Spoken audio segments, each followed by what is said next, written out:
আগামী ২৬ June HSC পরীক্ষা।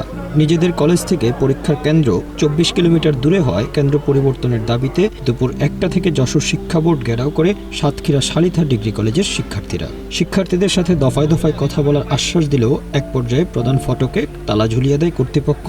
সাংবাদিকরা প্রবেশ করতে গেলে কর্মকর্তারা তাদের সঙ্গে ধাক্কাধাক্কি করে বের করে দিয়ে বোর্ড চেয়ারম্যানের কক্ষে অবস্থান নেয়। কেন্দ্র ছিল রাউলি কলেজ, সেখান থেকে আমাদের কলেজ থেকে সেখানে দূরত্ব হলো 3 থেকে 3.5 কিলোমিটার।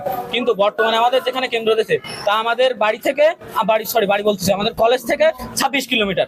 এখন আর একটা রাস্তা আছে, সেখানে হলো নদীপথ, সেখানে 15 কিলোমিটার প্লাস, সেখানে কোনো সেতু নেই, সেখানে দুইটা ডিঙি নৌকা আর দুই পাশে হাইস্ট ভ্যান, তার উপরে কিছু নেই। এখন আমাদের যাতায়াত ব্যবস্থা সর্বোচ্চ সমস্যা, কারণ এখন আবহাওয়ার অবস্থা খুবই খারাপ। ডাইরেক্ট গাড়িতে যাইতে চাই 24 কিলো, আর যদি হচ্ছে এমনি নৌকা পথে যাইতে চাই সেখানে গাড়িগুলো কিছুই পাওয়া যায় না। নৌকা পথে যাইতে চাই তাহলে 14 কিলো।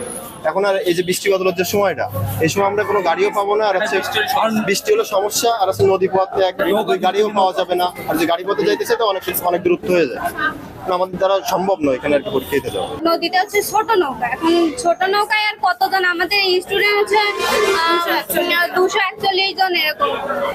এবারে এতগুলো স্টুডেন্ট কিভাবে ওই ছোট একটা নৌকা দিয়ে পার হবে? আমাদের নদী পারাপার এইভাবে আমরা জীবনের ঝুঁকি নিয়ে পরীক্ষা দিতে পারবো না। এই যে সামনে জুন জুলাই মাস পুরো বৃষ্টির সিজন, এই সময় আমরা একটা ডিঙি নৌকায় কিভাবে পারা হয়ে আমরা পরীক্ষা দিতে যাব? আমাদের দাবি হলো আমাদের কেন্দ্র যেখানে ছিল, আমাদের কেন্দ্র আমাদের আশেপাশের কেন্দ্র 3 থেকে 4 কিলোমিটার, সেইখানে আমাদের আবার প্রতিস্থাপন করবে।